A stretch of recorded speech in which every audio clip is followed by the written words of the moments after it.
Bonjour à tous, bonjour à tous. Et si la prochaine révolution technologique ne venait pas de la Silicon Valley, mais d'un petit village du Berry? Si l'intelligence artificielle, au lieu d'envahir, apprenait à écouter. À Bellarbre, à Lignac, à Saint-Benoît, à Issoudun, des élus, des soignants, des enseignants et des enfants ont commencé à semer quelque chose. Une graine, une idée, une autre façon d'innover. Alors ici, l'IA ne remplace pas, elle renforce, elle relie, elle respecte. Alors bienvenue dans notre nouvelle émission que je vais vous dévoiler tout de suite, qui s'appelle Racine et Algorithme, qui sera tous les 15 jours, l'émission où l'IA ne prend pas le maquis. Une fois toutes les 2 semaines, depuis un territoire qui a déjà changé le monde. Alors dites-nous d'où vous nous regardez, commentez en live notre émission. Alors, ce que l'IA a changé à Bellarbre depuis 15 jours.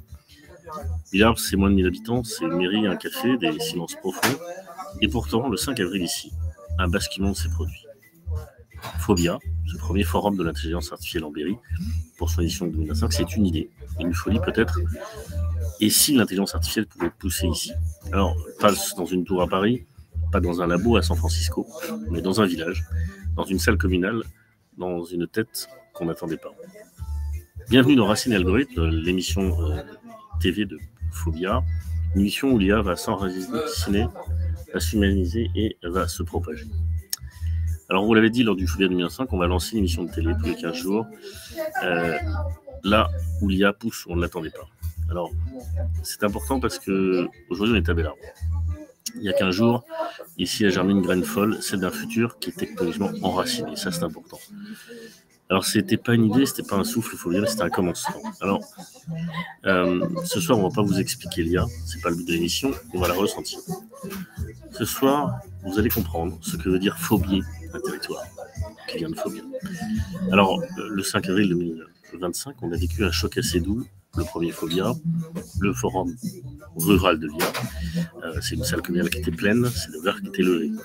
Alors, une habitante m'a écrit 2 jours après Phobia, elle m'a dit « Je n'ai jamais rien compris à l'IA, mais ce jour-là, j'ai compris que cela pouvait changer ma vie. » C'est pour elle, c'est pour eux, c'est pour vous que cette émission existe. Alors, selon Jean-Martin Jasper, l'IA peut renforcer la démocratie locale, et ça, j'y crois.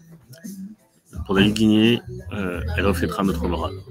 Et une professeure m'a dit « Moi, mes élèves l'utilisent beaucoup, mais moi, je suis perdu. » Une étudiante m'a dit « Moi, je vais mieux faire mon travail. » Et puis, il y a eu ce message il y a un an de ma mère, 3 phrases, un SMS anodin qui m'a bouleversé. Ce jour-là, j'ai compris une chose, c'est que l'IA, c'était pas seulement un outil, c'était une chance de se comprendre. Je reviens au 5 avril 2025, il y a 15 jours. Un samedi ordinaire, dans un village qu'on cite rarement dans les journaux, à part pour des choses moins intéressantes. Et pourtant, il s'est passé quelque chose. Ce jour-là, Bellarbre a accueilli le premier forum berrichon de l'intelligence artificielle. On l'a appelé Phobia. Un nom étrange, mais un moment inoubliable. La salle commune, elle s'est remplie d'élus, de retraités, d'ados, d'entrepreneurs, d'agriculteurs, d'enseignants. Pas des experts, des gens, des vivants. On n'était pas là pour leur faire peur, on était là pour mieux comprendre, pour partager, pour poser des questions, pour rêver et aussi pour agir. Une salle communale, 2 tables, 2 chaises, des regards. Et là, on a souri légèrement avec douceur. Tout le monde avait les yeux ouverts. C'était pas un colloque, c'était une veillée pour le futur. Alors, le préfet Jean-Martin Jasper, qui m'a beaucoup soutenu, a ouvert la journée avec une phrase que moi je ne vais jamais oublier. L'IA peut renforcer la démocratie locale. Et soudain, dans un regard, j'ai vu dans la salle des regards se lever. Puis le colonel David Guigné a pris la parole. Il a traversé le monde, les tribunaux internationaux, les services secrets, il a formé beaucoup de gens en France, et il a dit calmement, l'IA ne sera pas neutre, elle reflètera notre morale. Et il y a eu un silence, pas un silence gêné, mais un silence prise de conscience. Et puis, j'ai pris la parole. Et puis j'ai envoyé un message simple, un simple texto. Tu vas parler à toutes ces personnes présentes dans la salle. Ce message m'a bouleversé parce qu'au fond, il disait tout. L'IA, c'est pas une machine, c'est un miroir de nos besoins, de notre, quelque part de notre humanité. Alors puis il y a eu quelques élus qui ont dit qu'il n'y a pas de budget, il y a des idées. Ils voulaient tous une IA accessible, humaine et sobre. Et puis, on est passé du rêve à l'attention, vous allez voir. Et puis il y a eu cette jeune fille avec qui j'ai parlé, qui avait 17 ans, au cocktail. Elle m'a dit, moi je veux devenir ingénieur IA, mais à Lignac on n'a rien. Et à ce moment-là, c'était le cœur de Phobia qui était là, le cœur qui vous parlait tous, l'envie, l'élan et le besoin d'oser. Alors, ce jour-là, moi, ce que j'ai compris, et je pense que beaucoup de gens ont compris ça, c'est que la France rurale avait une voix. Elle voulait se poser dans la conversation sur le numérique, pas en spectatrice, mais en actrice pionnière et engagée. Phobia, c'était pas un événement, c'était pas ce qu'on avait imaginé, c'était une secousse douce. Aujourd'hui, on en ressent les premières répliques fertiles, comme on va le voir dans l'émission. Alors moi, je suis Emmanuel Morand, je suis né ici, j'ai grandi dans ce petit village, j'ai travaillé dans des plus grands groupes tech en France et à l'étranger, je fais des conférences à l'international, je forme plus de 7000 personnes depuis 2 ans, j'accompagne des entreprises et surtout des PME à intégrer l'IA. Moi, je suis convaincu d'une chose, c'est que la ruralité, c'est l'avenir. L'IA, elle n'impressionne pas, l'IA aide. Alors, pour moi, Phobia, ça a été une vraie découverte parce que c'était plus qu'un événement. C'était une succession de déclics. Des moments assez suspendus, d'instants où les regards ont changé, où les visages se sont relevés. Alors, je vais vous résumer les 5 temps forts de Phobia. Alors, déjà, il y a eu un moment important, c'est le souffle institutionnel. L'ouverture du préfet Jean-Martin Jasper. C'est un préfet qui a ouvert le bal, hein. C'est clair, c'est pas n'importe quel sommet, mais pas avec un discours convenu. Non, Jean-Martin a une conviction ancrée. L'IA doit être un outil de gouvernance publique. Il a dit, l'IA peut renforcer la démocratie locale si l'on l'utilise pour mieux comprendre, mieux décider et mieux servir. Et là, dans la salle, j'ai vu des élus lever la tête. Il s'est passé quelque chose. Alors, moment 2, l'intervention du collègue Daniel Guigné. C'est un homme hors norme qui est monté sur scène. À distance, puisqu'il est à Strasbourg. Un parcours impressionnant de la cybercriminalité à la Cour pénale internationale. Il nous a rappelé que l'IA n'est pas né avec ChatGPT, mais qu'elle est héritière d'un très long chemin technologique. Et il nous a simplifié réellement ce que c'est que l'IA. Et il a dit, l'IA ne sera pas neutre. Elle reflètera nos courages, nos choix, notre ordre moral. Une décision dans la salle et des frissons dans la salle. Après ma keynote, si l'IA avait déjà changé notre vie, j'ai pris la parole pour énoncer que pour moi l'IA, elle est déjà là partout, dans nos téléphones, dans nos gestes, dans nos villages.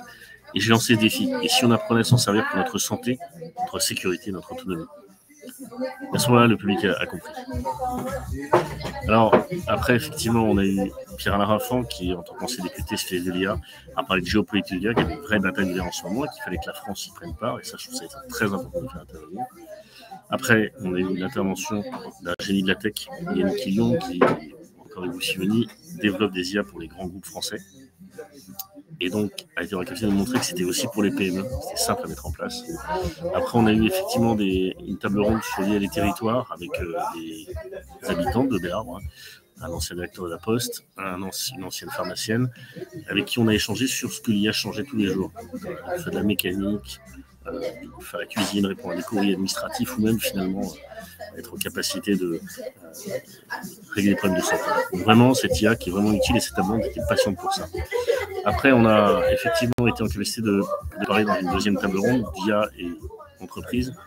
Il faut vraiment que les entreprises s'en saisissent, que les PME comprennent que l'IA, pragmatiquement, c'est bien utilisé, va ouvrir une nouvelle révolution, comme l'électricité en 1900, ça va avoir énormément de croissance. Et l'idée, c'est qu'effectivement, on se rende compte qu'il va falloir vraiment y aller et avancer. Alors, on a eu après l'intervention passionnante de Pascal Brignac, qui en tant qu'enseignant et spécialiste de l'IA, a développé des projets comme des prix européens sur l'IA anti-gaspillage, sur l'IA des pommes de terre, donc ça c'était passionnant aussi. Voilà, et donc on a terminé par un mot de la sous-préfète de l'Inde qui a montré son engagement sur ce sujet. Donc vraiment, on a eu des intervenants passionnants. Alors, ces 5 moments, ou ces 6 moments, ou 7 moments qu'on a vécu ensemble, c'est pas des conférences, hein. C'est pour moi des déclencheurs de trajectoire. C'est des micro-chocs qui, une fois semés, feront germer de nouvelles volontés. Alors moi, je veux remercier chaleureusement chacun des voix qui s'est exprimé effectivement ce jour-là, les expats, les experts, les élus, les citoyens, les jeunes, les retraités, les habitants de Béarn et des environs. Vous avez fait du Phobia un événement inoubliable, inclassable et essentiel.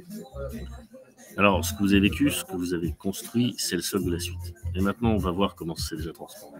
Et je voulais remercier ici tout particulièrement le député effectivement de l'Indre, François Ollier, pour sa présence et son soutien. Alors, ce jour-là, les tables rondes vont parler d'agriculture, de déchets, de liens sociaux, de budget communal. Alors, un maire a dit pourquoi pas une IA pour nous aider à les signaux faibles du terrain. À ce moment-là, Phobia est déjà devenu un incubateur de projet. Alors, moi, je vous ai parlé de cette lycéenne qui m'a dit, avec la force tranquille, je veux devenir ingénieur, mais j'ai rien dans le langage.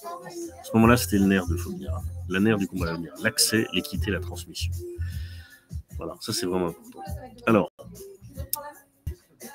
Moi, ce que je pense, c'est qu'aujourd'hui, on a déjà des projets qui sont en train de naître. En 15 jours, c'est fou. Hein. Ce que je vais vous dire, c'est intéressant parce que 15 jours, c'est très court pour des projets et là, on a déjà des sujets. Alors, la sous-préfète de l'Indre a eu la gentillesse de me recevoir. Et on est en train de travailler sur la formation des secrétaires de mairie dans le département de l'Indre. Les former il y a tous les jours pour faire des comptes rendus, pour faire des courriers, pour travailler sur des sujets réglementaires, donc c'est fondamental et passionnant. Et ça, je pense qu'il y a un vrai sujet de formation. Après, former aussi dans les écoles, les élèves, entre 3 et 7 ans, entre 7 et 10 ans, l'utilisation de l'intelligence artificielle de manière simple, précise et pragmatique. On s'en sert quand il faut et on ne s'en sert pas quand il faut pas. Voilà. Après, j'ai effectivement, je suis en contact avec le maire de Châteauroux sur ces sujets de travail de Phobia sur l'échelle du territoire. Et donc, vraiment, on a un sujet de comprendre ce que l'IA peut apporter pour les territoires, pour l'Indre, pour la région Berry. Voilà. Je travaille aussi avec le conseil départemental pour travailler sur les sujets d'IA. Et dernier sujet passionnant, j'étais aussi en lien avec l'Université d'Orléans, qui m'a contacté pour qu'on travaille à la formation des enseignants sur l'intelligence artificielle. Alors, c'est vraiment le début d'un pont entre les savoirs universitaires et les élus locaux. Et j'ai même un maire d'une petite commune près de Bellarbe, Saint-Hilaire, qui m'a parlé d'IA et qui veut initier sa commune à l'IA. Pas pour les coupés du monde, mais pour les arts avec intelligence. Et donc moi, je pense qu'on va lancer des ateliers, je vais vous en parler, localement, pour former les jeunes et les enseignants et les élus à l'intelligence artificielle. Moi, je suis quelqu'un de très concret, très pragmatique. Je suis quelqu'un qui travaille les mains dans le cambouis depuis maintenant 5 ans, tous les jours, 3 heures du matin sur ChatGPT. Donc, je suis ce que moi j'appelle le garagiste de l'IA, un praticien, pas un docteur en IA comme beaucoup. Moi, l'IA, je la travaille tous les jours.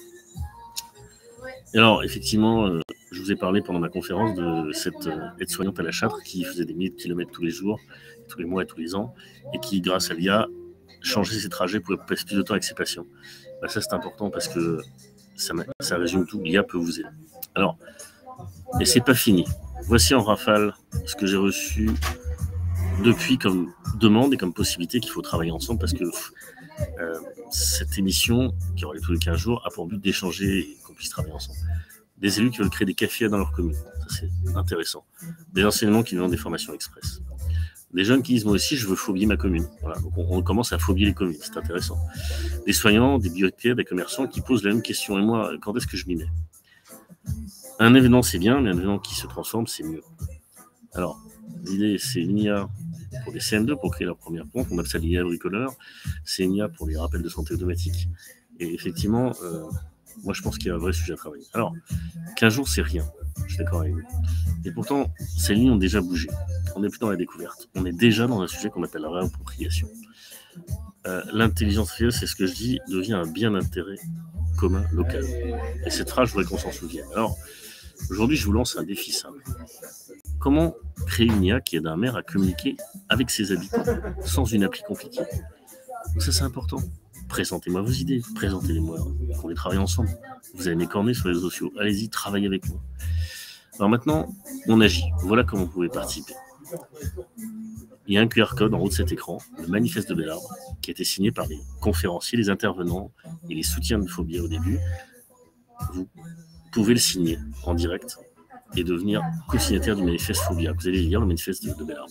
C'est important, c'est le point de départ. Après, j'ai effectivement écrit un livre blanc Phobia, sorti hier sur Amazon. Sur simple demande, je vous l'envoie en PDF gratuit. Et si vous voulez l'avoir en version papier, vous pouvez le commander directement sur Amazon et l'avoir chez vous. Donc vraiment, c'est important. Ce livre, c'est le point de départ de Phobia et de tous nos ateliers qu'on va faire par la suite. Vous pouvez proposer pour votre commune un mini-Phobia, une après-midi ou une journée. Vous pouvez effectivement, et ça c'est important, organiser un café à chez vous, et je peux venir vous aider si vous voulez. Voilà, c'est important. Alors,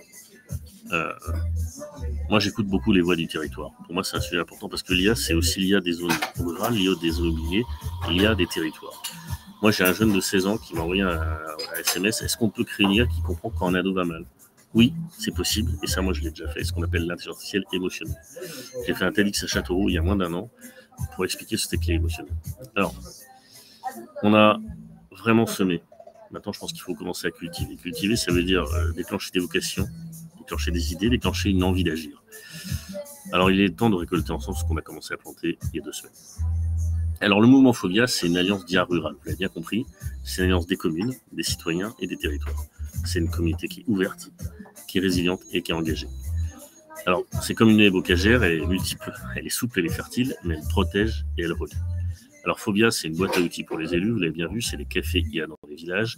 C'est des formations flash pour les enseignants, les agriculteurs, les soignants et même les commerçants. Et c'est un groupe d'entraide. Voilà. Phobia, ça sera un sommet tous les ans. Ça, c'est fondamental. Ça sera des après-midi Phobia qu'on va lancer à partir de fin mai pour les 3-7 ans, pour les 8-12 ans, pour les 15-19 ans et pour les retraités. Pour vraiment former l'ensemble de la population française à l'intelligence artificielle. Donc le manifeste pour une ère rurale, le manifeste de Bélarbre, que vous pouvez signer, c'est vraiment le point de départ. Alors, ce que vous pouvez faire, c'est rejoindre Phobia en signant le manifeste, en scannant le QR code au-dessus.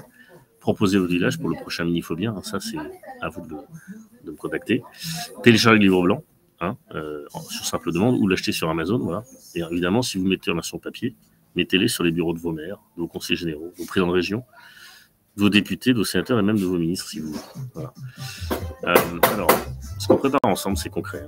C'est un documentaire sur les héros de l'île rurale, c'est une tournée des villages dès le mois de septembre, c'est peut-être un parlement citoyen et à territoire, et pourquoi pas une série TV diffusée sur BIP TV ou dans les médias locaux comme la Nouvelle République, à qui je fais appel aujourd'hui, comme France Bleu Berry ou ici Berry, ou comme Radio Dynamo ou Blanc, qui est une radio locale.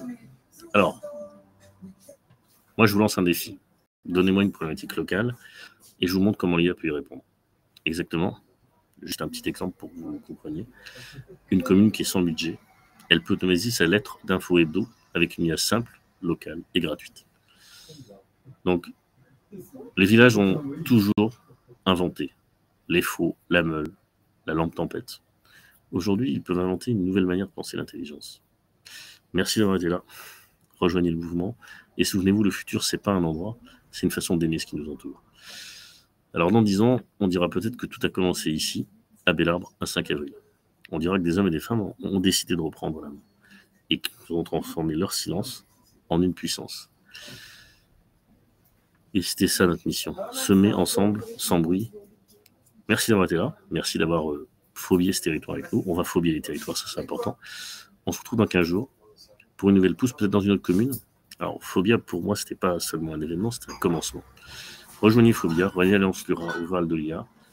Le futur, c'est ici, et c'est maintenant. Et très bientôt, vous vous souviendrez que le futur, c'était là. Merci beaucoup pour cette première émission. Je vous souhaite une bonne après-midi et à dans 15 jours.